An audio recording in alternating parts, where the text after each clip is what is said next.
This episode is brought to you by Vital Farms.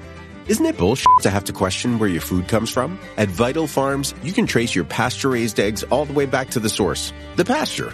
On the side of each pasture-raised carton of eggs, you'll find the name of the farm where your eggs were laid. And when you look the farm up on their website, you'll get a peek at all the sunshine, fresh air, and open space the hens enjoy. Learn more and find out where to buy them at vitalfarms.com. Vital Farms, keeping it bullshit-free.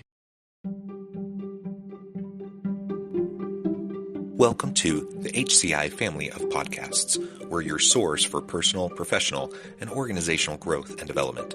We share our own original research, explore industry trends, and interview executives and thought leaders from across the globe. Join us for practitioner-oriented content around all things leadership, HR, talent management, organizational development, and change management. Maximize your personal and organizational potential with the HCI family of podcasts.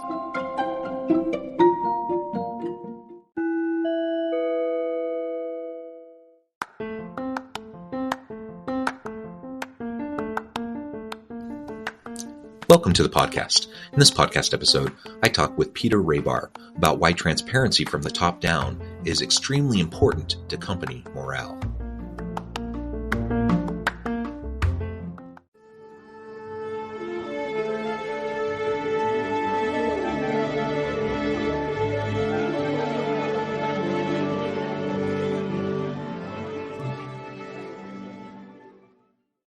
Peter Rahbar, welcome to the conversation today.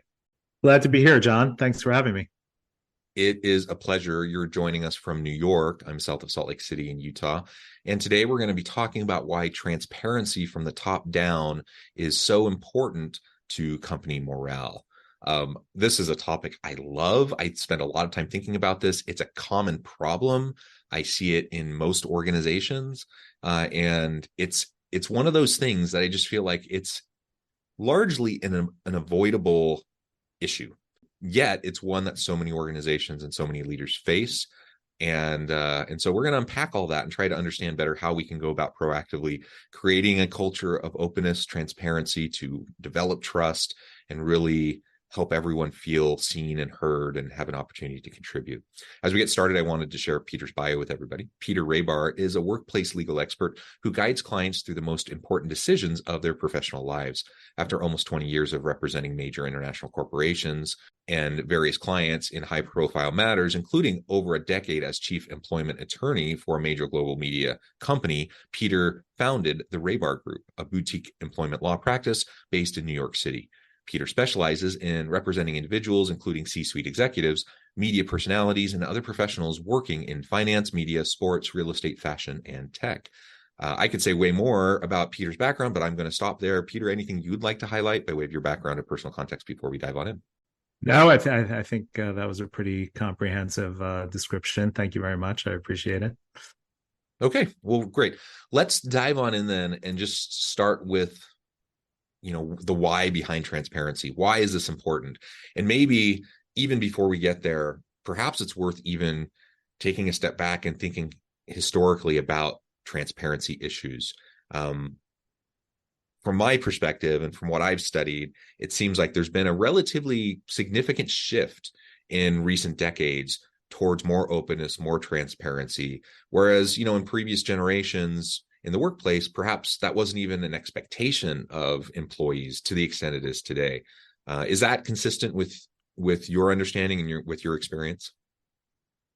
Absolutely. It's a really timely broadcast moment we're having here. I mean, we are recording this during a week where, war has broken out in the Middle East.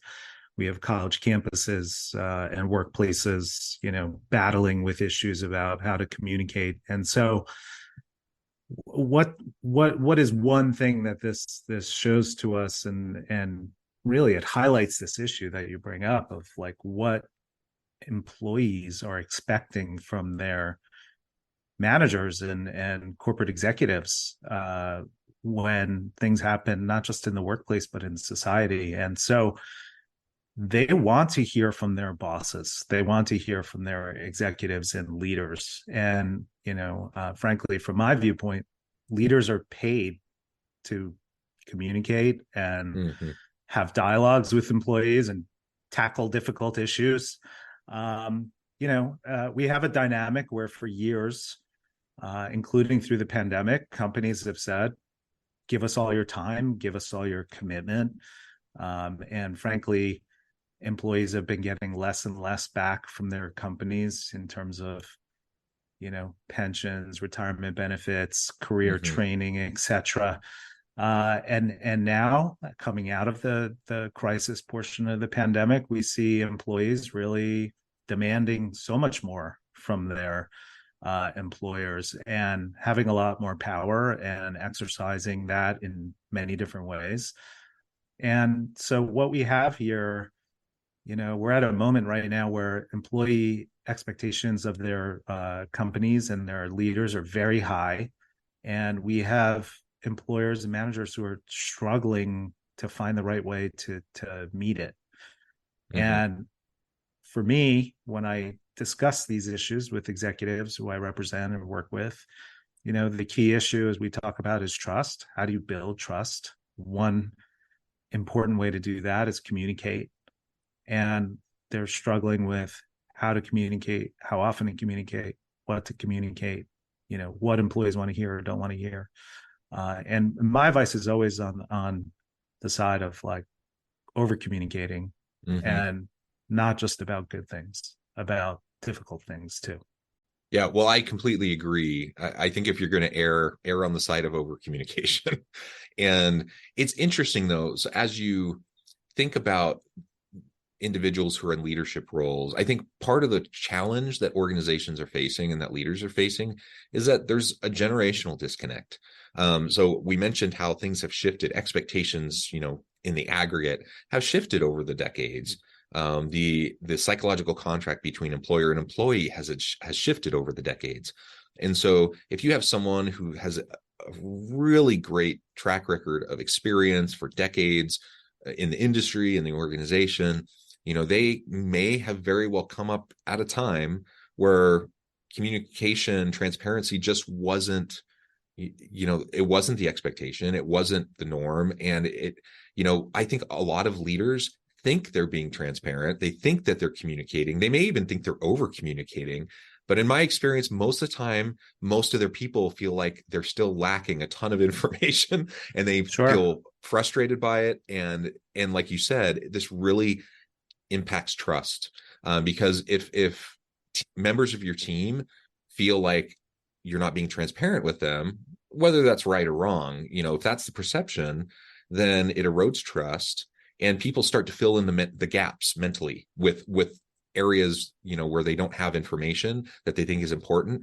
And a lot of times, if you have people filling in the gaps themselves, it's not going to be in your favor. They're usually going to be coming up with nefarious intentions or conspiracy theories or like other negative things that are often way more negative than the reality. But it's kind of human nature, and water cooler talk and gossiping and all those things, people fill in the gaps. And so trying to find ways to open up your communication is always a challenge, I think, for everybody.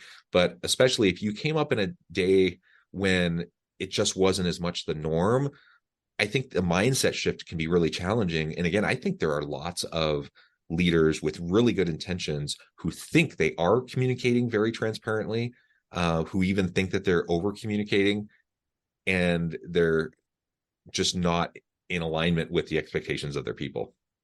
You make a lot of good points there. I mean, and I'll say, very simply, there's a lot of leaders who are refusing to update their playbooks. And in 2023, that's a very dangerous strategy. Sure, things have worked over time. And I'm not saying change everything about how you manage and lead, but you have to be open to change. And you have to understand, some of the things that you very astutely pointed out there, that, there are, I think right now, 4 or 5 different generations in the workplace simultaneously. That's very tricky. That's very difficult. The youngest generation in particular poses challenges that we've never seen before. They have access to information that no generation of employees has ever had. and they're very open with sharing information, not only about the company and what the company is or isn't doing, but also about their own personal work situations. I mean, just think about that for a second. Mm-hmm. You know, I'm Gen X, the squashed generation. We never talked about salary. When I started a law firm, our numbers were published in different law trades covering the industry, but we never talked about individual, salary or bonus situations with our colleagues. This newest generation, they talk about everything, and Yeah. it includes salaries. They have spreadsheets. They have sites where they share this information. There are websites dedicated to providing that information to them. We have sources such as Glassdoor and others Mm-hmm. where, employers are in real time held accountable for what they do, sometimes unfairly. I would say a lot of times unfairly, but sometimes fairly. And so as a leader, you have to adapt to this. You have to adapt to the fact that your employees have almost equal access to information as you. So what are you going to do? Are you going to let them, as you say, are you going to let them just use it and form their own conclusions, or are you going to shape your own narrative? And you really have to use every opportunity possible to shape your narrative. So whether it's putting out a communication or holding out an all hands meeting or responding to a crisis, whether it's local or regional or international, or even in one-to-one employee meetings regarding performance or terminating an employee or how you treat an employee when you terminate. All of these are moments where you're communicating not just with that one employee, but with all of your employees. You're sending a message. This is how we value you or don't value you in some cases. These are the values the company has and believes in, and we stand by them, and as I said, it's not always going to be easy. And employees just, they don't want to hear only about the good things. They want to hear about the difficult things too. And they're willing to accept difficult news. And so over the past couple of years, we've talked about, what are the downsides of communicating a unpopular return to work policy or something like that, right? And my answer has always been, if you've involved employees in the process, you've heard their concerns, you've considered them, you've balanced them against your business needs and how you do business, then whatever outcome you come out with, they're going to understand it, as long as you explain it and it has a rationale and they had a part of the process. So these moments come up every day, every minute now for companies. It hasn't been this way because they've always had control. They've always had control of the message. They've had control over the information. That just doesn't exist anymore. Yeah, and I think some are under the illusion that they still have control. And in some cases, they do to some extent, because if they but here's the issue. If they do still have control, it's only because they're hoarding, like they're becoming gatekeepers of information, hoarding information. And that is like the worst case scenario in terms of negatively impacting trust and morale and people, attributing a nefarious intent towards, a given leader. It's just not the world we're in today. To your point, any younger person just about, has not only the skill set and access to a wide variety of information, but their kind of baseline expectation level about how communication will occur and how they interact with their leaders has shifted. And so power via information control, in my opinion, is just not a great strategy in today. Like No. it may have been a viable strategy, decades ago, but I just don't think in most cases that's going to be a viable strategy, and you're going to ultimately undermine your own influence because you're going to erode trust. And again, as I think about younger people, younger members of the workforce, sometimes they get, the rap of kind of being the entitled generation, or they're not willing to put in the, grind and put in the work and pay the dues that older generations may have had to do or felt like they had to do in the workplace. Mm-hmm. And I mean, there could be some truth to that, but largely I'm a university professor in addition to doing consulting work and going out and working with organizations. Largely I'll tell my students, these are the types of organizations you want to work for. These are the types of organizations or the types of leaders that are going to be effective. We talk about healthy organizations, and we talk about toxic leadership, and we talk about the types of things that will help organizations run more effectively and teams run more effectively. And so I would like to think at least some of this entitlement is really just a generation or two of workers who've gone through their educational system with a different playbook. They just understand, like, these are best practices. These are the types of things that should happen. And when they don't happen, they're holding their leaders accountable. Whereas previous generations, a lot of times were just like, well, what am I going to do? So you just kind of deal with it. And the younger generation is just like, no, I'm not dealing with that. I'll go to a different place. And there's enough fluidity in the job market and enough demand for labor and enough of a shortage that, that has worked for them just fine. Yeah, the entitlement argument drives me crazy. And I hear that all the time. I mean, every cocktail party I'm at, with executives, or I was just at a conference, a tech conference last week, where it came up a lot. Look, I worked with a lot of entitled people too when I entered the workforce 30 years ago. I can tell you exactly, what they said, and you'd be shocked how similar they are to what people are saying now. I mean, we used to mock the lawyers who would walk in day one and say, I want to appear in court, and, I deserve to do the deposition or whatever. And, there were people like me and others who were sitting at their desks reviewing thousands of boxes and documents, because that's what first year lawyers do at big law firms. The same issues exist. It's just, how do you manage people like that? And yeah, these people have more outlets for their frustrations and views, so they're more vocal about it, right? I mean, when I entered the workforce, we didn't have social media, so the entitlement was limited to the office mates and the water coolers and the cocktail parties. Now it's blasted over social media, or different websites criticizing companies, and yeah, you have to adjust to it. This is your workforce, so you have to adjust to it. And I mean, the reality is, it doesn't matter if they're entitled or not, because it's the reality. So we got to figure out how we're going to work within this reality effectively, or we're going to become irrelevant, and we're not going to be able to attract and retain good people from these generations of younger workers. So again, and language. Go ahead. Language is very important. I mean, for a leader to be making a statement like that, particularly publicly, I think is viewed as very disrespectful to employees, as it should be.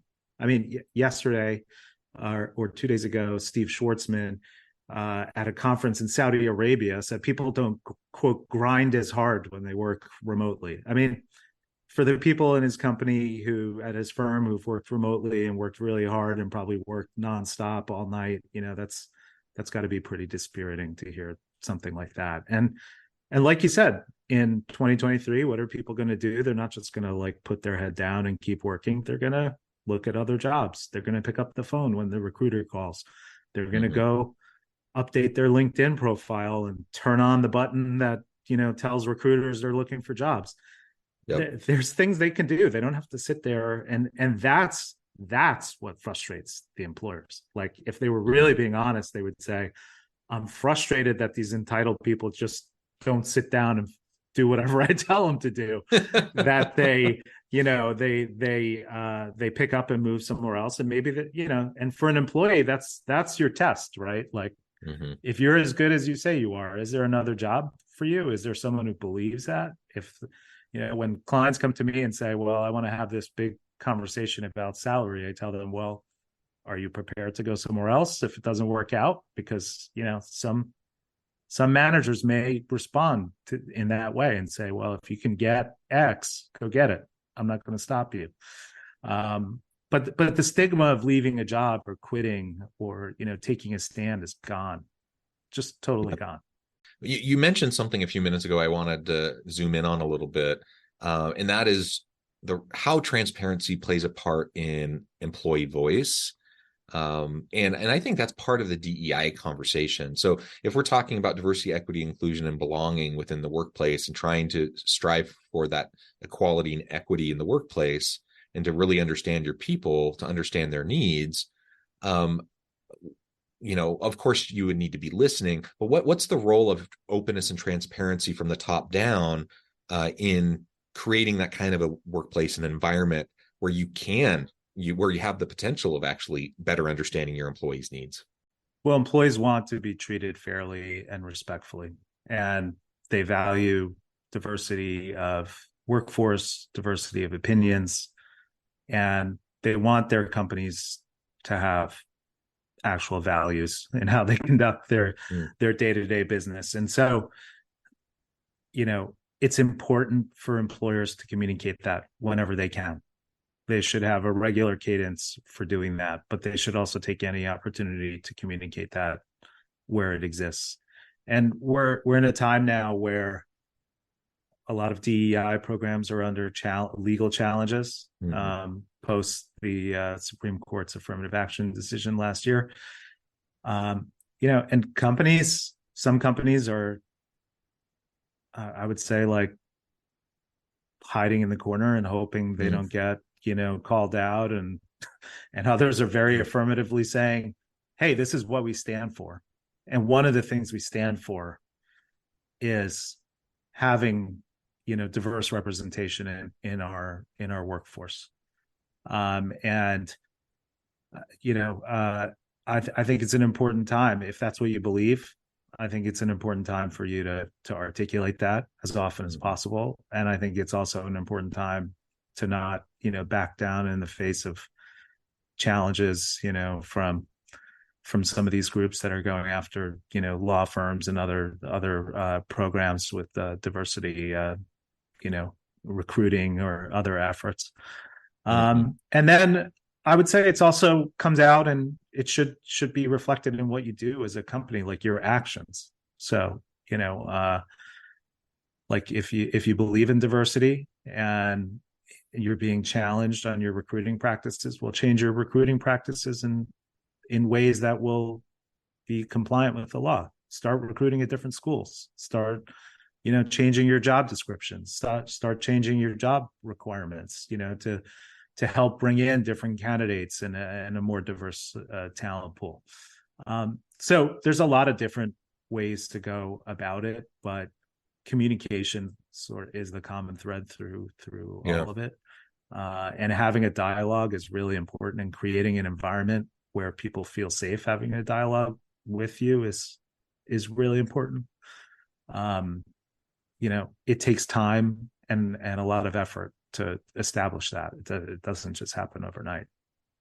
Yeah, it doesn't happen overnight. It's not a magical thing. It's not a one-off. I think that's sometimes where leaders fall into the trap of thinking, hey, I sent an email or I mentioned it in this all hands meeting, so we should be good. I'm like, no, you can't just, things that are core values that influence a whole range of policies, practices, and procedures can't be a one-off. Like, it has to be a constant part of the narrative and the dialogue that's occurring.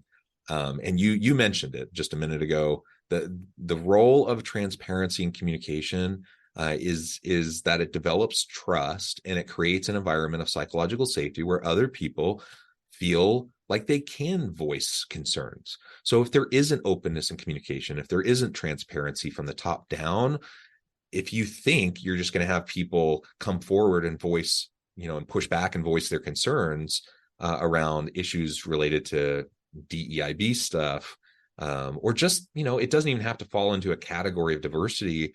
It just my needs. I'm a straight cisgender white dude. I don't really tick any of the diversity boxes, but I still have unique needs. My family has unique circumstances. And so it's nice to know when I work with an organization or for a leader that I can have those conversations with them when something comes up, or I need some sort of an accommodation or something like that. And if you have a closed system without much communication, without really any transparency, typically you're not going to be getting that kind of communication upline, which means you're not going to probably be doing, unless you get super lucky, you're not going to be doing very well with your diversity, equity, and inclusion efforts. Right. And some of it's just purely mechanical. Like, are you providing real channels for employees to have a voice? Do they have input on major decisions? Do they have representatives who can raise issues? Do you have a good HR team providing a safe environment for employees to come forward? Do you have hotlines they can call? Do you have mental health support? I mean, that's an area right now that I would say a lot of companies are just failing and flailing on how to address, but it's so important, right? I mean, and it is something that employees are afraid to talk about and raise to their employers. Many, not all. You don't want to miss these opportunities with your employees, which means you need to provide them with the channels to raise these issues. You need to give them a real voice. If HR is supposed to be that voice and that channel for employees, then let's make sure that HR is really acting in that way and not just viewed as, another arm of management enforcement, which is I think, unfortunately, the sort of de facto view that most people have of or default view that most people have of HR. So, are you having one-on-ones regularly? Are you having small group meetings? Are you having all hands? Like, these are all things that employers should be doing all the time. And it takes a lot of effort, takes a lot of time. There's no direct line item in the balance sheet for it, but trust me, it has there's studies that show the impact of improving workplace morale and addressing mental health issues and addressing physical health issues and and improving diversity and all of these elements. Yeah, absolutely. Well, this has just been a really great conversation, Peter. Thank you so much for your time. I note the time and I need to let you go here in just a minute, but before we wrap up, I wanted to give you a chance to share with the audience how they can connect with you, find out more about your work, your team, and then give us a final word on the topic for today. Sure. Well, I really enjoyed being here with you, or being connected with you from New York and Utah. I can be found on my website, therahbargroup.com, on my LinkedIn profile, which is under my name, Peter Rahbar. And you'll reach out, and I'd love to chat. I deal with these issues exclusively: employment law, workplace issues. That's all I do. And I think my parting note is, if you're a leader of an organization right now, these times that we're going through right now, this is why you're being paid the big bucks. Make the difficult decisions, do the right thing for your company. Think about the impact on your employees of acting or not acting. But really, it's time to be bold. It's time to be assertive. It's time to show, why you're in the position you're in. And if you're not willing to do it, then it's time to pass the gavel on or the leadership baton to someone who is, because that's what employers are looking for. They're looking for leadership. Believe it or not, that's what they want. Yeah, absolutely. Peter, thank you again. It's been a real pleasure. I encourage the audience to reach out, get connected, find out more about what Peter and his team can do for you. And as always, I hope everyone can stay healthy and safe, that you can find meaning and purpose at work each and every day. And I hope you all have a great week.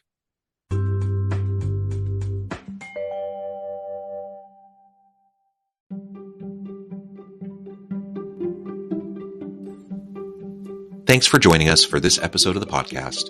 We hope you stay healthy and safe, and please join us again soon.